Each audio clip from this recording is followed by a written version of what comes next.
வணக்கம். நம்ம இப்போ குமாரபாளையம் சட்டமன்ற தொகுதியோட சர்வே ரிசல்ட்டை பார்க்க போகிறோம்.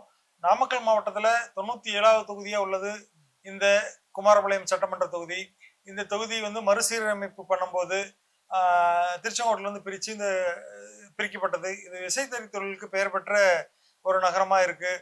இந்த தொகுதியை பற்றி சொல்லணும்னா குமாரபாளையம் நகராட்சி, பள்ளிப்பாளையம், ஆலம்பாளையம் உள்ளிட்ட பல பகுதிகள் உள்ளடங்கிச்சு. கவுண்டர் சமுதாய வாக்குகள் பெரும்பான்மையாக இருக்குது. போன எலெக்ஷன்ல அது சொல்ல போனா 2011, 2016, 2021 இந்த மூன்றுலையுமே தங்கமணி வெற்றி பெற்றிருக்காரு. தொடர்ச்சியா ஹாட்ரிக் வெற்றி பெற்றிருக்காரு.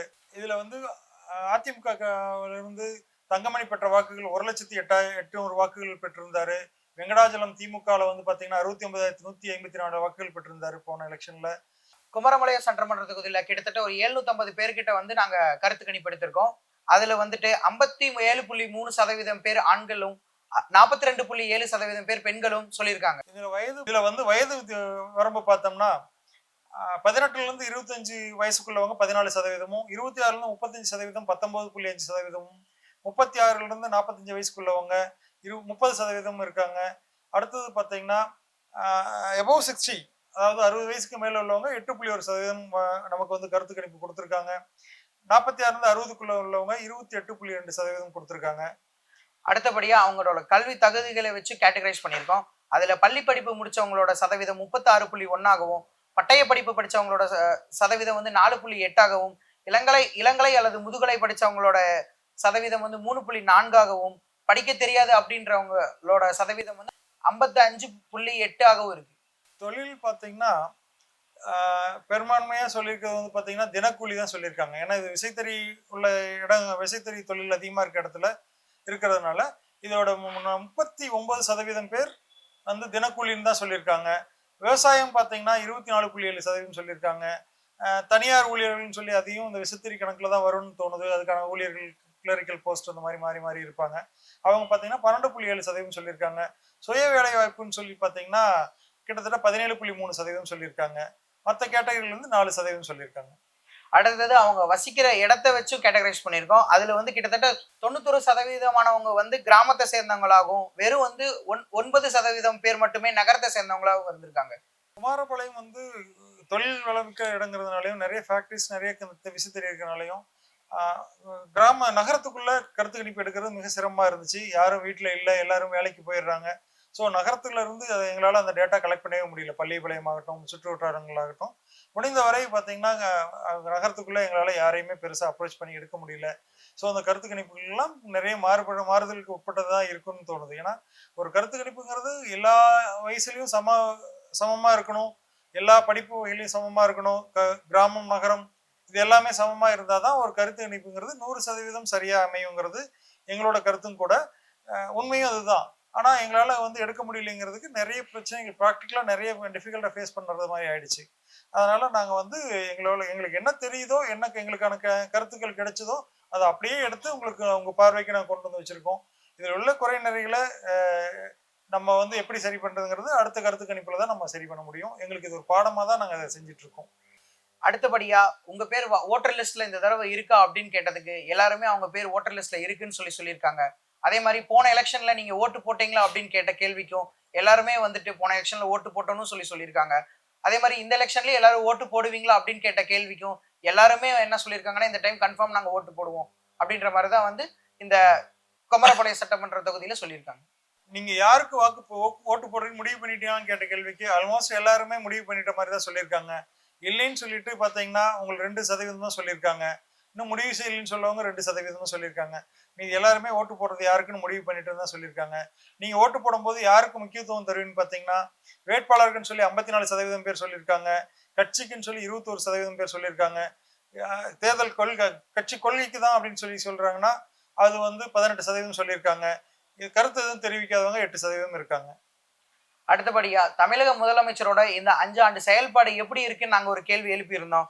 அதுக்கு மிகவும் சிறப்பாக உள்ளது அப்படின்னு சொல்லி 5.4% பேரும், ஓரளவுக்கு சிறப்பா இருக்கு அப்படின்னு சொல்லி 16.3% பேரும், சிறப்பா இருக்கு அப்படின்னு சொல்லி 6.8% பேரும், சுமாரா இருக்கு அப்படின்னு சொல்லி 8.2% பேரும், மோசமா இருக்கு அப்படின்னு சொல்லி 63.3% பேரும் இந்த குமரபாளையம் சட்டமன்ற தொகுதியில சொல்லியிருக்காங்க. அதாவது கிட்டத்தட்ட 60%க்கும் மேல என்ன சொல்லியிருக்காங்க அப்படின்னா வந்து இந்த இந்த தமிழக முதலமைச்சரோட இந்த 5 ஆண்டு செயல்பாடு வந்து மோசமா இருக்குன்னு தான் சொல்லியிருக்காங்க இந்த குமாரபாளையம் சட்டமன்ற தொகுதியில.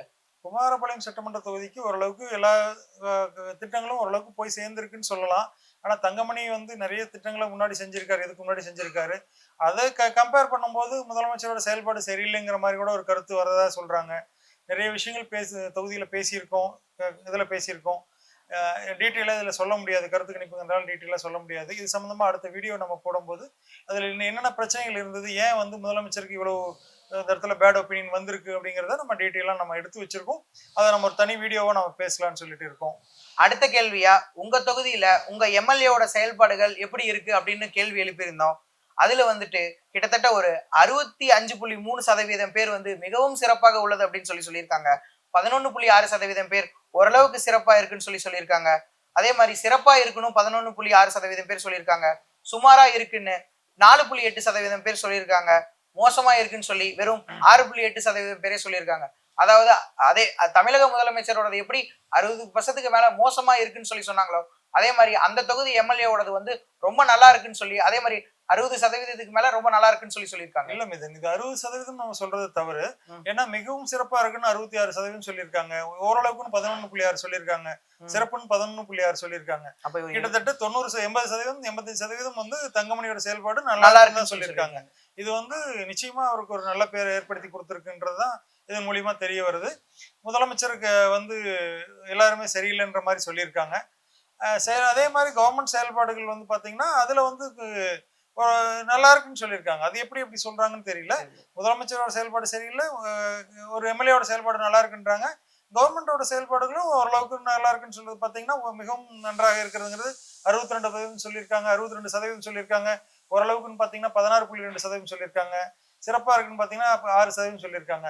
இந்த கருத்து கணிப்புல இந்த இடம் பெரிய ஸ்ட்ரகிளா தான் இருந்துச்சு. இந்த கருத்து கணிப்பை எடுத்து முடிச்சு இந்த ஃபார்மை நம்ம வந்து டேட்டாவாக அனலைஸ் பண்ணி பார்க்கும்போது ஒரு எம்எல்ஏ பத்தி ஒரு பார்வையா இருக்கு, முதலமைச்சரை பத்தி ஒரு பார்வையா இருக்கு, கவர்மெண்ட் பத்தி ஒரு பார்வையா இருக்கு.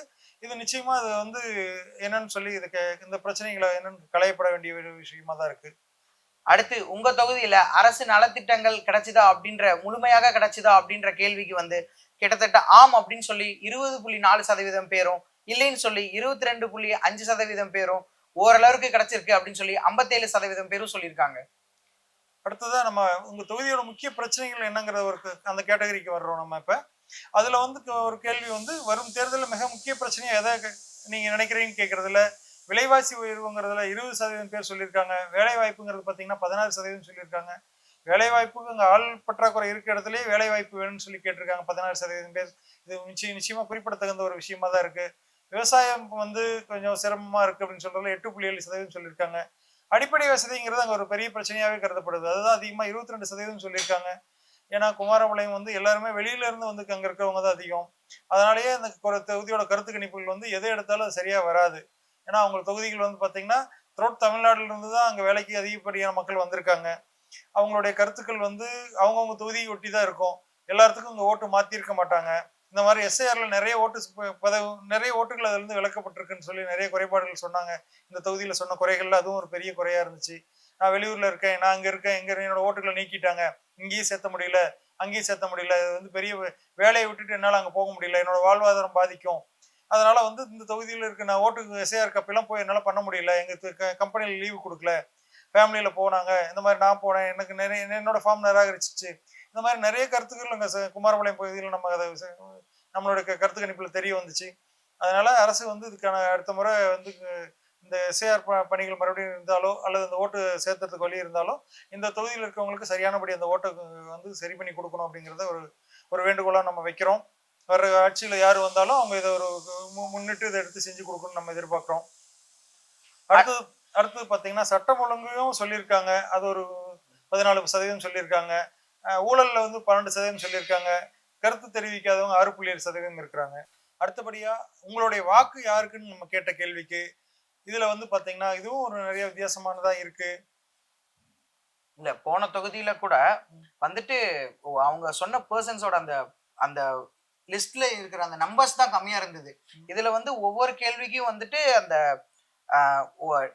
கட்சியே டிஃப்ரெண்டா இருக்கு. இப்போ ஒரு கொஸ்டினுக்கு வந்துட்டு டிஎம்கே சொல்றாங்கன்னா மெஜாரிட்டி காமிக்குதுன்னா அடுத்த கொஸ்டினுக்கு வந்து ஏடிஎம்கே மெஜாரிட்டி காமிக்குது, அதுக்கு அடுத்த கொஸ்டினுக்கு டிவிகே மெஜாரிட்டி காமிக்குது.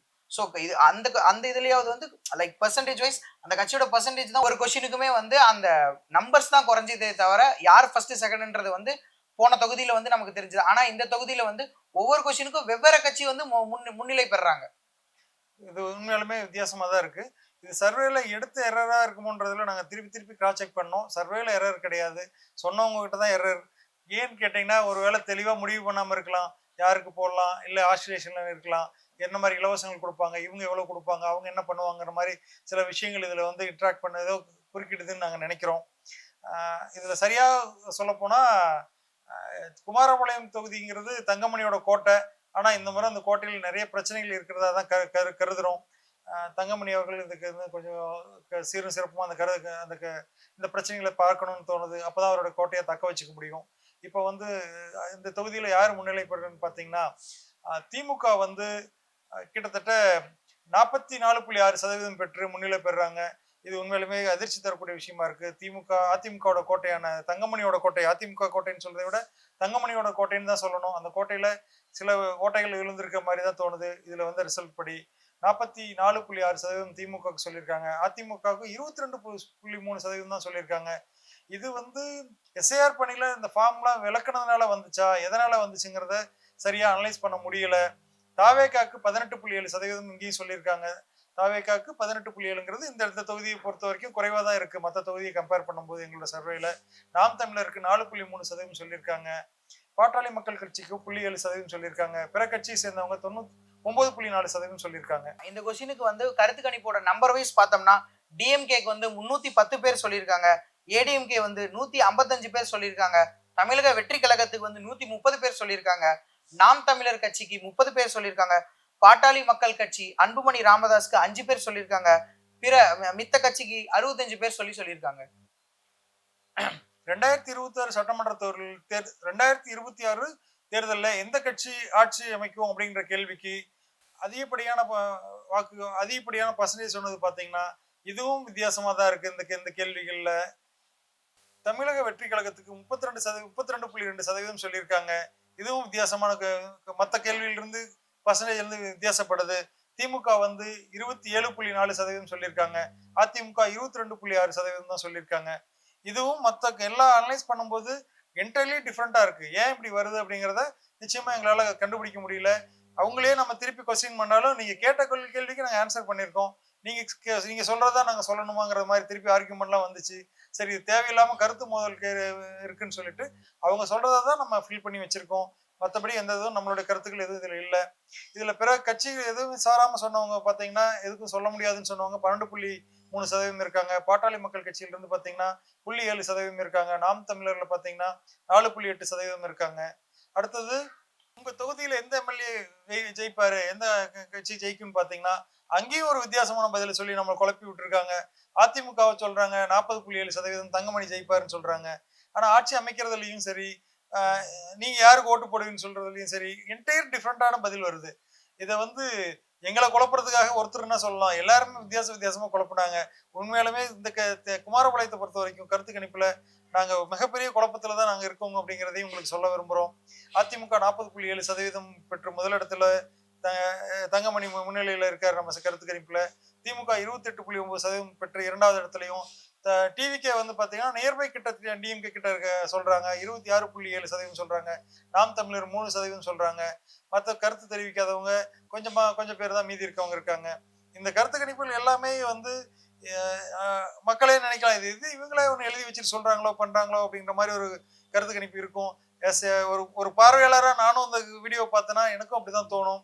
ஆனா கருத்து கணிப்புகள்ல நாங்க ஒவ்வொரு இடத்துலயும் நாங்க ஒரு கிராஃப் போட்டுட்டு ஒவ்வொரு இடத்துலயும் நீங்க எந்த ஸ்பாட்ல போய் நம்ம நிக்கிறோமோ அந்த இடத்துல ஒரு லொகேஷன் ஷேர் பண்ணிட்டு குரூப்ல லொகேஷன் ஷேர் பண்ணியிருக்கோம், போட்டோ எடுத்து வச்சிருக்கோம், வீடியோ எடுத்து வச்சிருக்கோம். அந்த ஸ்பாட்ல எல்லாத்தையும் என்னென்ன டேட்டா ஒரிஜினலா இருக்கணும் அப்படிங்கிறதுக்காக நம்ம மக்களை நம்பணும் அப்படிங்கிறதுக்காக யாராவது வந்து கிராஸ் செக் பண்ணாலும் அதோட டேட்டாஸ் கரெக்டா இருக்கணுங்கிறதுக்காக எங்களால முடிஞ்ச வரை திறந்த புத்தகமா இருக்கணும் அப்படிங்கிறதுக்காக தான் நாங்க இவ்வளவு வேலையும் செஞ்சோம். இந்த கருத்து கணிப்புல எங்களுக்கு மிக கடுமையான குழப்பங்கள் தான் குமாரபாளையத்தை பொறுத்த வரைக்கும் இருக்கு. ஒவ்வொரு விஷயத்துக்கும் ஒவ்வொரு பதில சொல்லும் போது இது கருத்து கணிப்பா இல்ல கருத்து திணிப்பாங்கிற மாதிரி ஒரு கேள்விகளும் வரலாம். ஆனா மக்கள் நாங்க சொன்ன கருத்து கணிப்பை எப்படி புரிஞ்சுக்க போறேன்னு தெரியல. குமாரபாளையத்தை பொறுத்த வரைக்கும் தங்கமணி ஜெயிக்கிறதுக்கான வாய்ப்புகள் இருந்தாலும் ஆனா இதுல வந்து ஆஹ் குழப்பமான குழப்பமான சூழ்நிலை. சூழ்நிலை இருக்கு. ரிசல்ட் படி பார்த்தா இது வந்திருக்கு, ப்ராக்டிக்கலா பார்த்தா இந்த மாதிரி இருக்கு. தங்கமணி கோட்டையை வந்து திமுக வீழ்த்துமா, தேமு மற்ற கட்சிகள் எல்லாம் சேர்ந்து என்ன பண்ணும், நாம் தமிழர் என்ன பண்ணுவாங்க, அடுத்தது பார்த்தீங்கன்னா விஜய் என்ன அந்த இடத்துல என்ன பண்ணுவாரு. ஏன்னா அங்கே இளமையானவங்க நிறைய வேலை வாய்ப்புல இருக்காங்க, சின்ன வயசுல இருக்கவங்க. அங்கே தறிப்பற்ற தொழிலும் நிறைய பேர் பெண்கள் ஆண்கள் எல்லாமே சின்ன வயசுல இருக்காங்க. அவங்களுக்குலாம் ஓட்டுரிமை எங்க இருக்குங்கிறது சரியா தெரியாதனாலையும் நிறைய பிரச்சனைகள் இருக்கிறதுனாலையும் இந்த கருத்து கணிப்பை இந்த மாதிரி நம்ம குழப்பமான சூழ்நிலை முடிக்க வேண்டியதா இருக்கு. இது தேர்தல் 2026 தேர்தல் சட்டமன்ற தேர்தல் முடிவு அன்னைக்கு தான் நம்ம வந்து இதுக்கு வந்து சரியா தப்பாங்கிறத முடிவு பண்ண முடியும். நன்றி, வணக்கம் நேயர்களே. நன்றி.